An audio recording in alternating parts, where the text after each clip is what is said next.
కథ పేరు కోటీశ్వరుడు. కంచిలో ఒక వైశ్యుడుండేవాడు. అతను వర్తకం చేసి అంతులేని డబ్బు సంపాదించి కోట్లు గడించి నవకుబేరుడనే పేరు పొందాడు. అతనికి అనేక మంది కొడుకులు కూతుళ్ళు కలిగారు.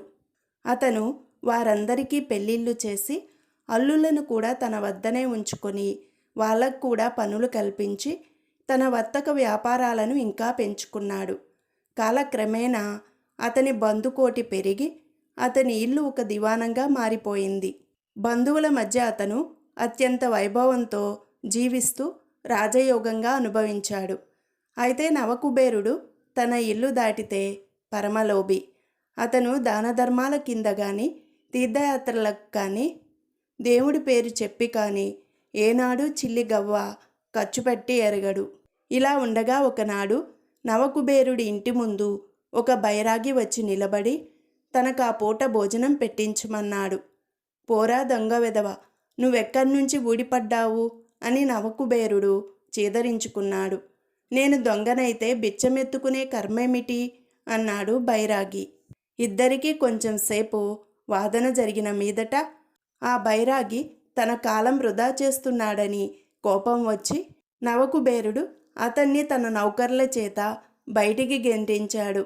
బయటికి గెంటిన ఆ బైరాగి స్వయం పాకం ఇస్తే కాని వెళ్ళనని భీష్మించుకొని సాయంకాలం దాకా ఇంటికెదురుగా కూర్చున్నాడు.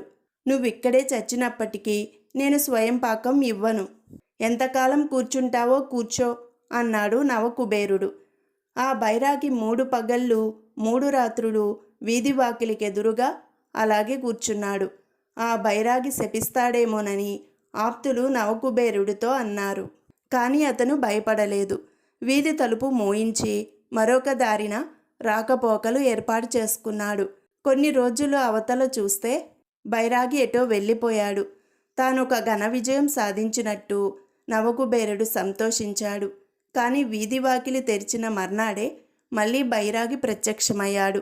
ఈ బైరాగి నన్ను శనిలాగా పట్టాడే, మళ్ళీ ఎందుకు వచ్చాడో కనుక్కురా అని నవకుబేరుడు ఒక మనిషిని పంపాడు. నేను నిన్నేమీ యాచించడానికి రాలేదు, నీతో కొంచెం మాట్లాడాలి అని బైరాగి నవకుబేరుడికి కబురు చేశాడు. 6 నెలల దాకా తనకు తీరదని నవకుబేరుడు జవాబు పంపాడు. బైరాగి వెళ్ళిపోయి సరిగా 6 నెలలకు మళ్ళీ వచ్చాడు.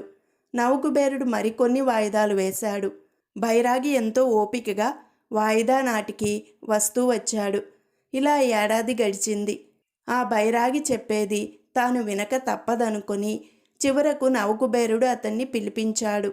ఏడాది నుండి చూస్తున్నాను, నువ్వు మాయచేత కప్పబడి ఈ భార్యాపుత్రులను బంధువులను నమ్ముకుని గుడ్డివాడివైపోయావు. కళ్ళు తెరిచి నిజం తెలుసుకో అన్నాడు బైరాగి. అయిన వాళ్ళందర్నీ వదులుకోమని చెప్పడానికేనా ఇంతకాలము నా చుట్టూ తిరిగావు అని నవకుబేరుడు అడిగాడు. వీళ్లలో నీకు నిజంగా అయినవాడు ఒక్కడూ లేడు. నువ్వు సంపాదించి పెడుతున్నంతకాలము వీళ్ళు నీకు బ్రహ్మరథం పడతారు. ఆ తర్వాత నిన్ను జీవోత్సవంగా చూస్తారు. కావలిస్తే ఈ మాట రుజువు చేస్తాను అన్నాడు బైరాగి. అందుకు వైశ్యుడు కూడా ఒప్పుకున్నాడు. బైరాగి ఒక ఉపాయం చెప్పి వెళ్ళిపోయాడు. తరువాత కొద్ది రోజులకు ఒకనాటి రాత్రి నవకుబేరుడు తనకేదో రోగం సంప్రాప్తమైనట్టు నటించాడు. ఆయన తన భార్యతో, నాకు చావు దగ్గర పడింది. ఇన్నాళ్ళు బ్రతికాను గాని ఒక్క పుణ్యకార్యం చేయడానికి కూడా నాకు వ్యవధి చిక్కలేదు. ఈ చావు ఇంకొక ఏడాది ఆగి వస్తే ఎంతో బాగుండేది అంటూ ఉన్నపలంగా బిర్రబిగుసూపోయాడు. నవకుబేరుడి భార్య కంగారు పడి వైద్యుణ్ణి పిలిపించింది. వైద్యుడు వచ్చి పరీక్ష చేసి రోగం అంతు చిక్కక తాను చేసేదేమి లేదని చెప్పి వెళ్ళిపోయాడు. నవకుబేరుడు బైరాగి చెప్పిన విధంగా ఊపిరి బిగబట్టి ప్రాణం పోయినట్టు నటించాడు. అతని మీద పడి తింటున్నవారు దాదాపు 200 మంది ఉన్నారు. వాళ్ళంతా నవకుబేరుడి చుట్టూ చేరి శోకాలు పెట్టసాగారు. కొందరు శ్మశాన వైరాగ్యం చెప్పి ఎంతవారికి చావు తప్పదన్నారు.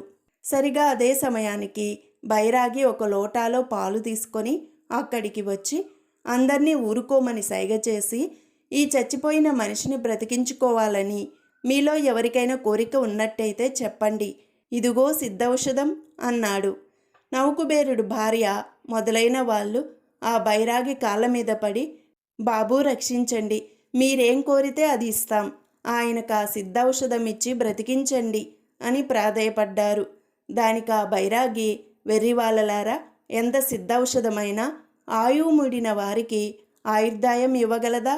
ఈ ఔషధం మీలో ఎవరైనా తాగినట్టయితే వారు వెంటనే చచ్చిపోతారు.